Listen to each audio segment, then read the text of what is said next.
नैना के पैर बाहर ही दरवाजे पर ही रुक गए। नैना की आंखों में आंसू आ गए। ऐसा लगा जैसे किसी ने लोहे की जंजीरों में उन पैरों को बांध दिया हो। उसे बिल्कुल उम्मीद नहीं थी कि गरिमा भाभी यह सब कह देगी। कितनी उम्मीद के साथ वो तो अपना घर समझ कर आई थी, वो घर जहां उसने अपना पूरा बचपन बिताया था, जहां से विदा होकर वो ससुराल गई थी। आज वही घर उसके लिए बेगाना हो गया। ऐसा मंजर तो उसने कभी नहीं सोचा था।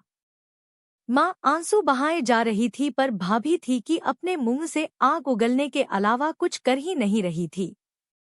मेरे कारण मेरी माँ को रोना पड़ रहा है, ये देखकर नैना उल्टे पैर वापस वहीं से निकल गई। लेकिन जाने से पहले भाभी से जरूर कहा, भाभी आप भी एक बेटी की माँ हो। भगवान ना करे आपको भी ये दिन देखना पड़े।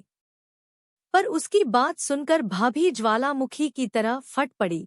मेरी बेटी को बद्दुआ देने की जरूरत नहीं है, वो तुम्हारी तरह घर तोड़ू नहीं बनेगी। भाभी मैं तो मेरी मजबूरी में घर छोड़कर आई थी, पर तुमने मुझे सहारा नहीं दिया। कोई बात नहीं, मैं अपनी भतीजी को बद्दुआ नहीं दे रही, पर वक्त का कोई भरोसा भी नहीं, कहकर नैना चली गई। माँ काफी देर तक रोती रही, पर भाभी का दिल नहीं पसीजा।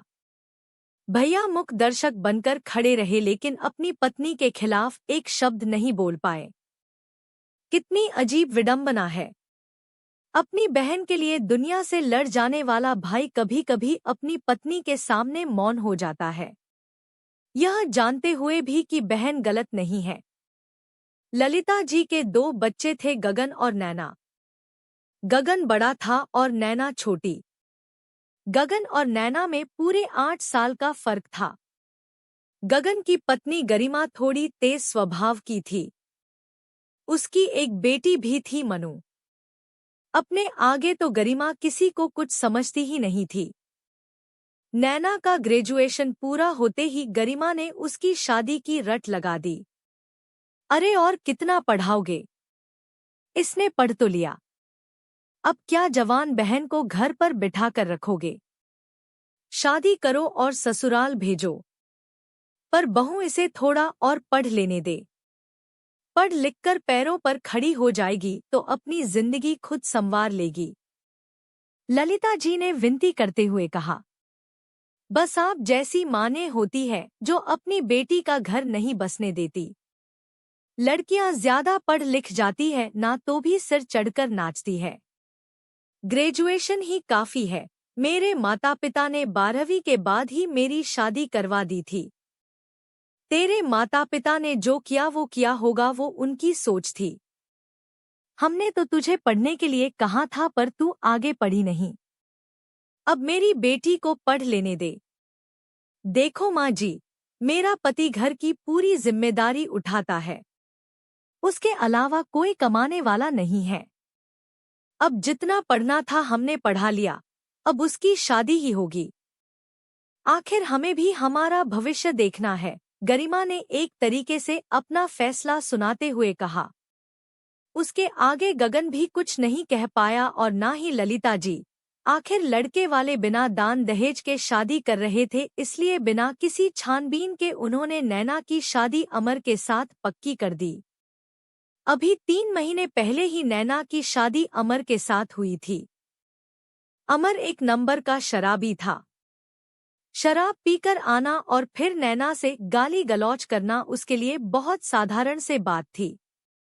शादी की रात ही उसने शराब पीकर नैना के साथ बंद कमरे में बहुत बदतमीजी की थी, लेकिन शर्म के मारे नैना किसी कुछ कह नहीं पाई। लेकिन अब तो ये आए दिन होने लगा। अमर शराब के नशे में अपने कमरे में सारी हदें पार कर देता था। उसके लिए नैना सिर्फ हवस बुझाने का जरिया भर थी, जिसके साथ वो पूरे हक के साथ जोर जबरदस्ती करता था। उसके छूने में किसी भी तरह से प्रेम नहीं था। शादी के 10 दिन बाद ही उसने अपनी सास से सब कुछ कह दिया। सास ने बड़ी बेफिक्री से जवाब दिया था, अरे यह तो पति का हक होता है, भला यह बातें किसी से कहने की होती है क्या? बहू, कम से कम सोच समझ कर तो बोल। मैं तेरी सास हूँ। उसके आगे नैना कुछ कह ही नहीं पाई। 2 महीने पहले उसने अपनी ननद से भी कहा, लेकिन ननद ने भी झिड़क दिया, अपने कमरे की प्रेम लीला हमें मत बताया करो। आखिर वह कहे तो कहे किससे? 1-2 बार भाभी को कहने की सोची पर भाभी की तरफ से तो बला टली। जब पिछले महीने वो यहाँ अपने मायके 2 दिन के लिए रहने आई थी, तब उसने अपनी माँ ललिता जी से भी कहा था और अपने शरीर पर बने चोट के निशान तक दिखाए थे। यह देखकर ललिता जी का जी हलक में आ गया था। उनकी बेटी के साथ कोई इस तरह से हैवानियत कर रहा था जिसे पति के प्रेम का दर्जा दिया गया था। भला बेटे से ललिता जी क्या ही कहती। उन्होंने दबी जबान में अपनी बहू गरिमा को ये बात बताई, पर गरिमा ने समझने की जगह उल्टा ललिता जी को ही चुप कर दिया। कहने लगी, अब उसकी शादी हो चुकी है, भूल कर भी मत सोच लेना कि उसे मैं वापस लेकर आऊंगी, और ये बात जाकर आप दामाद को कैसे समझाएंगी? शर्म नहीं आएगी इस तरह की बातें करते हुए? उससे कहो अपने पति को खुश करना सीखें, ना कि हमें आकर ये बातें बताएं। उसके आगे ललिता जी कुछ कह ही नहीं पाई। लेकिन कल रात अमर ने सारी हदें ही पार कर दी। कल वह 2 बजे शराब के नशे में टुन्न होकर घर आया। उसके बाद बिना वजह ही नैना को उसने इतनी बुरी तरह मारा कि उसके शरीर से जगह से खून बहने लगा। उसकी इतनी चीख पुकार के बावजूद भी अपने कमरे से कोई भी निकलकर उसे छुड़ाने नहीं आया। ये तो पति पत्नी के बीच की बात है, मानकर सब लोग उसकी चीख सुनते रहे, पर अपने कमरे में ही रहे। पता नहीं कैसे नैना में कल इतनी हिम्मत आ गई कि जिस लाठी के सहारे दादा ससुर जी चलकर घूमने जाते थे, वो लाठी उसके हाथ आ गई। सबसे पहले उसने लाठी से जमकर अपने पति पर एक वार किया और फिर जैसे तैसे दरवाजा खोलकर बाहर की तरफ भाग निकली। अमर की चीख सुनकर घर के सारे कमरों के दरवाजे खुल गए और उसे बचाने के लिए सब लोग बाहर आए, लेकिन तब तक नैना बाहर निकल चुकी थी। उसके बाद वो पुलिस स्टेशन गई और वहां सबसे पहले अमर के खिलाफ FIR करवाई। पुलिस अमर को पकड़ कर ले गई। वहीं पर गगन को भी फोन करके पुलिस स्टेशन बुलाया गया था।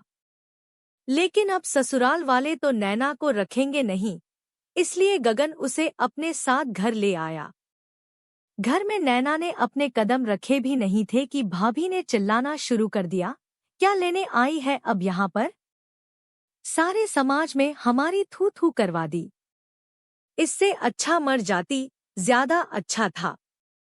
एक पति ना संभाल पाई तू, खबरदार इस घर में कदम रखा। खैर नैना वहां से चली गई, लेकिन किसी ने उसके बाद उसके बारे में कुछ पता नहीं किया।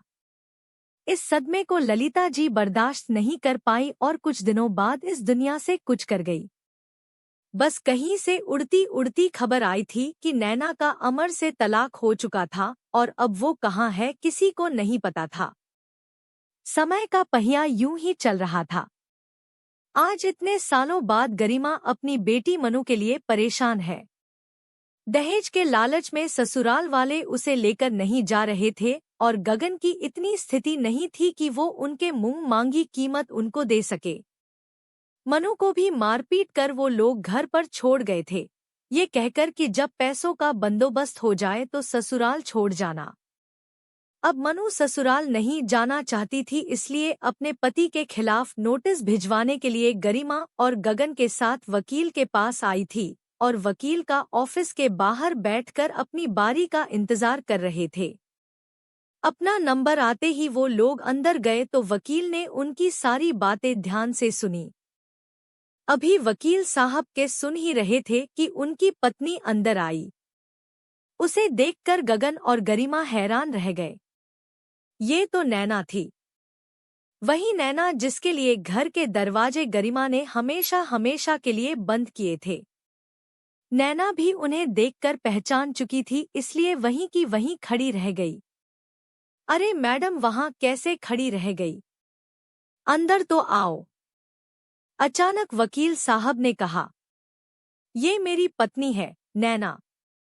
नैना जब उनके पास आई तो वकील साहब ने उन्हें मनु की सारी स्टोरी सुनाई। ये सुनकर नैना ने गरिमा की तरफ देखा, लेकिन गरिमा रोते हुए उसके पैरों में पड़ गई। मुझे वाकई में माँ जी और तुम्हारी हाय लग गई। मुझे माफ कर दे नैना, मुझे माफ कर दे। वकील साहब ने हैरानी से नैना की तरफ देखा। नैना ने सब कुछ बता दिया। भाभी, मैंने मनु को कभी बद्दुआ नहीं दी, लेकिन आपको मेरी माँ की बद्दुआ लगी होगी, जो मेरे दुख में कुछ दिनों बाद ही चल बसी।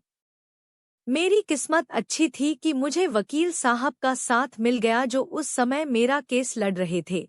पर भाभी, वक्त का पहिया सचमुच बहुत बलवान है।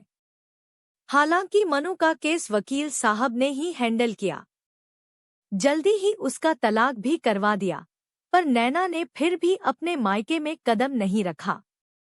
मनु के लिए उसके दिल में कोई मैल नहीं था, पर जिस मायके में उसे तिरस्कृत करके निकाला गया था और उसके कारण सदमे में उसकी माँ की जान चली गई थी, वहाँ कदम रखकर करना क्या था।